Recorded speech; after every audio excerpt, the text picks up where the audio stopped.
So yun mga utol, magandang araw sa inyong lahat at welcome back dito sa loop natin. At ayan, ngayong araw ay abangan ng mga ibon natin yung pang south. So bali, nagkarga tayo kagabi sa NHPC sa Pililla Rizal. So eto, meron na tayong isang ibon yan, kakakit ko lang dito sa loop. Bala ko pa lang sana mag-abang, pero eto, meron na pala tayong isa oh. Ang oras natin ay 7:53. Ayan, may first bird na tayo. Ayan, nakasarado pa yung natin, yung trapdoor. Dahil nga, ayan, ngayon pa lang ako mag-aabang. Yung tubig nila, ayun, no. Hindi ko pa nailalagay, tas di pa nakakapaglinis ng loft. So, ayan, Pililla Rizal. Training na itong mga natin, pang south. Ito, may first bird na tayo. Ayun. So, pauwian na. Ere pa. Ayan, second bird. So, galing ng norte. Sa north na siya lumabas. So ayun, hindi pa ako nakapagkutkot pero malinis dito sa loob dahil nga kagabi kinarga natin sila. Hindi naman sila nakapagdumi magdamag dito sa kulungan. Ayun, dalawang blue bar. 7:54. So pinawalan to alas 7 sa Pililla Rizal. Ayan. So bali 14 ibon yung kinarga natin ngayon. Meron tayong iniwang isa, yung isang ibon natin na nagkasakit. Hanggang ngayon hindi pa nakaka-recover. So kaya binukod ko na. Kaya itong 14 lang ang kinarga natin. Ayan, dalawa na.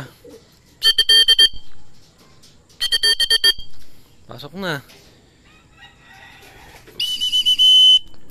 So abangan din natin ngayon sa pang north natin eh. So nagpa-midtos din ako, Karanglan, Nueva Ecija naman yung mga pang north, dalawa lang yung pinamidtos ko. Ayaw pa magsipasok, ayan, masok na isa, yung second bird. Ayan yung first bird, ngayon pa lang papasok. Ayun, so ayan, meron na tayong dalawa.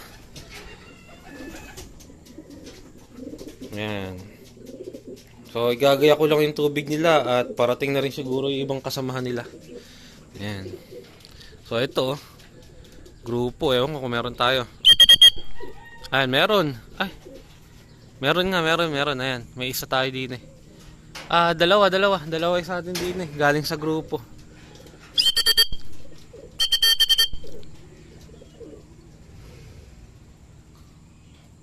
Or yung summer ko ata ito kasi nagpalipad din ako summer. Pero tingnan natin pag bumaba. South. Ayun yung isang all bird natin, saka yung isang young bird to.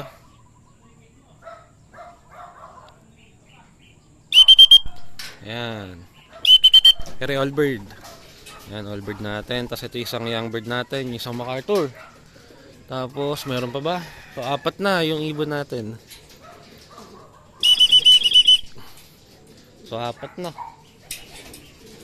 Saan na? Wala na. So, dalawa lang. Mga utol, may mga dumating. Ewan ko kung ilan lang sa atin dito. Parang 5 yung lumilipad. Ito, 1, 2, 3, 4. 4. Ay, hindi. 3 lang sa atin. Parang hindi sa akin yung isang black check.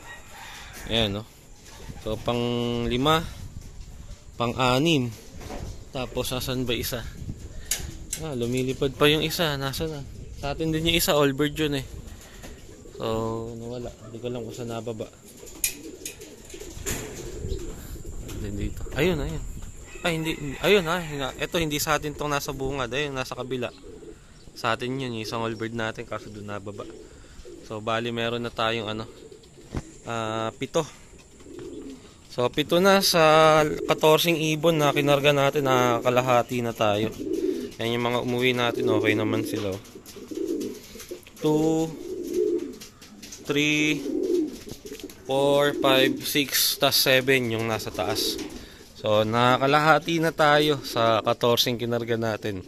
7 na lang yung hulang. Ayan, abang-abang pa tayo. So, yun mga utol, ito may 2. Pero itong isa na to, ito isang pinamidtos natin. Ewan ko lang yung checkered na yun, kung south ba natin yun or yung isang pinamidtos natin. Ang galing ng Karanglan to. Yung pinamidtos natin, ito pa may isa pa galing norte, ewan kung sa atin din tayo pinamidtos natin, no? Ayan, galing siya ng Karanglan. Pinawalan siya ng ng 6:32. So ayan, may laban to kasi. Bala ko i-re-entry sa ibang club yung ibon natin na to, kaya pinamitos ko. Ayan. Pero malalaan natin kung matutuloy siya. Ayan. So ayan na isang pinamitos natin. Lumating siya 804. Tapos ito, may mga lumilipad pa. Ito yung isang ibon natin. Tapos ito, bagong uwi, yung saddle. Tapos ito, may lumilipad. Ewan ko kung sa atin din pa tong isang to. Bali, 3 sila ang lumilipad. Ayan o.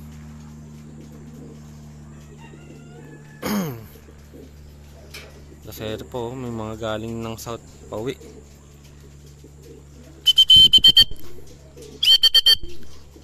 Ayan yung saddle natin o. Wala pa isang pinamitos natin yung checkered dun sa loob ni kuya.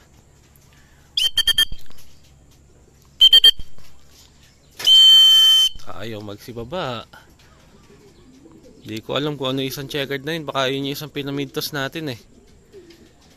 Checkered kasi isang minitos natin, yung isang live natin sa BBC.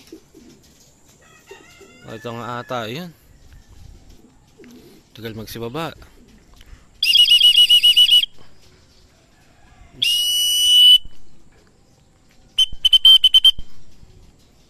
Ay, ayaw. Oh, ito na nga ata yung pinamitos natin. Na isa. Eri yung saddle natin, oh. Ayan, yung isang checkered ayaw pa rin bumaba dito, nandun pa rin sa mataas na bubong.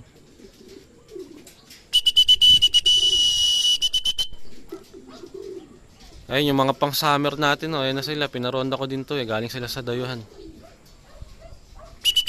Pasok na. Pang 8 ibon natin itong saddle. Pasok. Ayan, may bumaba sa bubong, malamang yung ano natin yun, yung isang checkered. Ayun. So meron na tayong 8. 2, 4, 6, 7. Tapos yung isa sa taas, yung ayaw bumaba.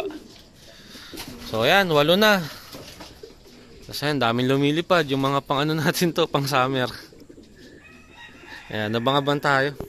Ayan, ito ngayon lang bumaba yung isang ibon natin, oh. Ayan, isang allbird. So tagal niya dun sa taas. Lahat ng makita niya na rumoronda, sinasabayan niya pagka may dumadating na nakasamahan niya, sinasabayan pa niya. So yan, meron na tayong 2, 4, 6, 8, 8 na. Bali ang kulang na lang natin ay 6. Ay, tama ba? 14 eh. 8, 9, 10, 11, 12, 13, 14. Tama, 6. Yan, daming dumadaan, no? Tapos yung mga pang south natin. Saka yung isang minitos ko, andun na. Yung isang live natin sa BBC. So kompleto na yung 2 pinamitos natin galing ng Karanglan. So pinasingle toss natin sila, halos magkasunuran lang. Ayan, so kulang na lang tayo ng 6 pa yung aabangan natin sa mga pang south natin. So yun, pang siyam na ibon natin. Ito na yung isang young bird natin, yung MacArthur. So anak ni Bullet rin. Nag-iisang anak ni Bullet ito. Ayun.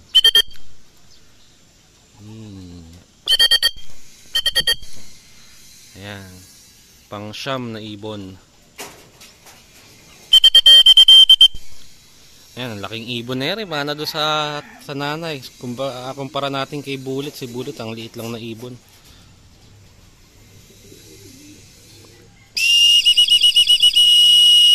Baba na. Siyam na, 5 na lang ang kulang. Ayan. Yan, okay naman para sa akin. Okay na yung naging ano nila ngayon, uwi ngayon.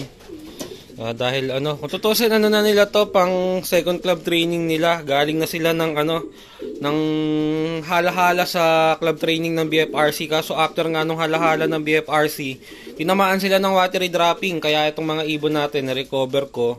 At neto, naka-recover sila. Training natin sila sa NHPC, komodo sa NHPC. Malapit-lapit yung training, Pililla Rizal. Kaya doon ko muna sila kinarga. After nyan, kung makakompleto tayo ngayon, baka sa susunod sa BFRC ko na sila ikarga kasi ano na yun, Laguna na yung magiging yung training ng BFRC, kaya mas malayo. So kaya kung makakompleto tayo ngayon, baka diretso ko na sila sa BFRC sa susunod na training. So bali meron na tayong siyam. Ayan na nga sila. So para sa akin okay naman yung naging training nila. So, nasa oras pa naman yung uwi na itong siyam na ibon natin. Ang kulang na lang natin ay 5. Sana dumating na rin yun. Ayan, para may diretso na natin sila sa BFRC. So, malayo-layo ng BFRC, Laguna na, nasa 100 km na halos. Ayan, kaya, ayan, sakto lang tong training natin sa Pililla Rizal ng NHPC. So, ayun, abang-abang pa tayo dun sa 5. Sana dumating na rin kagad, wag na magpalit. So, yun, ito, pang 10,000 natin. Ayan, oh. So, nakakasampu na, 4 na lang ang kulang natin. Ang kulang natin, mukhang karamihan ng kulang natin, yung mga last batch natin, yung mga bata. 10 na. So, 4 na lang sana, magdatingan na rin yan. Ang mga ano pa lang natin dito, ang mga last batch pa lang natin na ibon dito. Ayan, ito. Isa na mamarako na yan. Ang labo, ang dilim. Tapos, itong anak ni Bullet. Ayan. At yun lang, 2 pa lang. So, bali, 4 na kulang natin. Lahat sila, yung mga young bird, yung mga last batch. So, puro last batch ang kulang natin na yung mga bata. So, andun pa isang MacArthur natin. Sana magdatingan na rin agad yun. Huwag naman na sila magpalit. And so, yung first bird pala natin, nasa 1.2 plus pa yung speed niya dahil dumating siya na 753. 754, eksakto. 1.2 ang speed dito sa amin. Pero, yun nga, 753 dumating siya. Kaya okay na rin yung lipad ng first bird natin. At may oras pa naman, hindi pa cut off yung isang dumating natin. Kaya, ayun, sa 14, yung 10 natin, okay yung uwi nila. Kaya sana yung 4 pa natin na mga last batch dumating na rin. Sila yung mga kulang natin, yung mga first batch natin nandito na lahat. Ayan, abang-abang. So yun mga utol, at pinakain muna natin yung mga ibon natin. So bali 10 pa nga lang yung pauwi natin sa 14, kulang pa tayo ng 4. At yung 4 na kulang natin, inabutan na sila ng cut-off. So ang cut-off lang dito sa atin bandang 8 ano lang, 8:33. Ang oras natin 8:48 na. So ayun, ang na-late natin yung 4 na ano natin na bali pala 3 young bird, isang 3 last batch at isang first batch yung kulang natin. So ayan, mas marami nga sa kulang natin yung mga last batch, yung mga bata. Yung magugulang natin isa lang ang kulang natin. Yun, so sana umuwi pa yung 4 na yun. Sana na ano lang sila, medyo nalayo lang. At sana makabalik pa. Ayan, so Pililla Rizal, mas malayo yung naging training nila nung Halahala, pero sa Halahala na kompleto naman tayo doon. So dito sa Pililla Rizal, nasa 60 plus kilometer lang. Kulang-kulang 70 kilometer. So kulang tayo ng 4. Sana hanggang mamaya makumpleto yung ibon natin. Ayan, so tapos na silang kumain. Konti lang na may binigay ko, mamaya ako na sila bubusugin. Ayan, babalikan ko na lang kayo, babalitaan ko kayo pag umuwi yung 4 natin. So yun mga utol, dito na yung 3 ano natin, yung 3 ibon. So kulang pa tayo ng isa. Ang kulang pa natin yung magulang, yung first batch. So yung mga bata yung 3 batang last batch natin, sila yung nandito. So yung pinakamatanda pa ang kulang. So nung nakaraan sa Halahala, yung isang kulang natin ngayon, siya din yung late ko nung Halahala. So balik kinabukasan pa nga umuwi yung isang ibon na yun. So ayan, mukhang ano yung ibon natin na yun, mukhang makupad. Lagi siyang pauli-huli. So nung first training, saka ngayong second training, late na naman siya. So sana lang umuwi yung ibon. Ayan. So buti naman nandito na yung ano, yung tatlong bata natin. Ayan, no. So 13 na yung pauwi natin, kulang na lang ng isa. So bali hanggang dito na lang din tong video natin mga utol. Dito ko natatapusin. Maraming salamat sa panonood ninyo. Update ko na lang ulit kayo kung darating yung isang ibon natin. So yun mga utol, yung last bird natin ay eto na. So ayan, ngayong tanghali umakyat ako. Pag akyat ko nandito na siya at mukhang ano, kanina pa yung ibon nakapagpahinga na. Ayan, ang kinis na ng itsura niya. Mukhang kanina pa nandito yan. So ngayon lang natin siya napakain. Yung mga kasamahan niya kumain So ayun, kompleto tayo ngayon sa second training ng mga ibon natin. So ayan, tuloy-tuloy na yung magiging training ng mga ibon natin na to. So sa susunod baka sa ano na natin sila sa ano na natin ikarga tong mga ano natin pang south sa BFRC. So Laguna na yon, mas malayo na. So sana wag nang tamaan ng sakit ng mga ibon natin, or kung tamaan lang mild lang sana yung ano, yung tatama sa kanila at madaling magamot. So So kung mo ngayon mga first training, yung mga bungad-bungad na training na yan, nandiyan pa lahat ng klase ng sakit. So kaya sana huwag tamaan ng malalang sakit ng mga ibon natin. So kagagaling lang nila sa watery dropping, na okay naman na i-recover na natin. Kaya ito, nakapag-training na ulit tayo.